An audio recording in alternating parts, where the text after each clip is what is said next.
All right, so let's check our variables, our coefficients. So for x, we have a 1 and a 2, but for y, we have a 1 and a 1.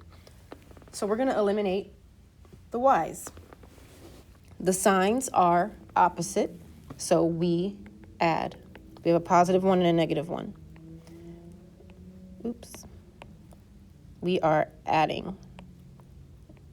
I can't fix it. Come on. There we go. So 1x plus 2x is 3x. Negative 1 and positive 1 is nothing. They eliminated each other. 11 plus 19 is 30. Divide by 3 to get the x by itself, and we get x equals 10.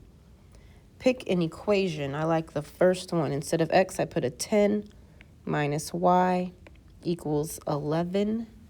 Ooh, I don't like this one. I'm going to do this one. 2, instead of x, I put a 10 plus y is 19. This is 20.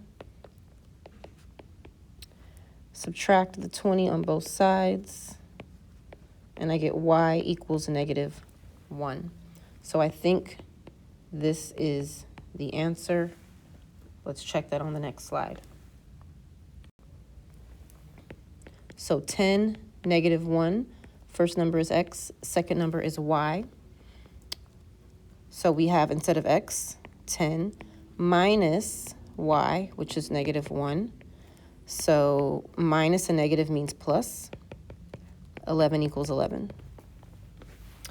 2 parentheses 10 plus y parentheses negative 1.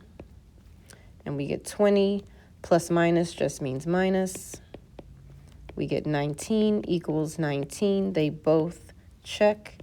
Our answer was correct. Put it in the box. One more practice problem.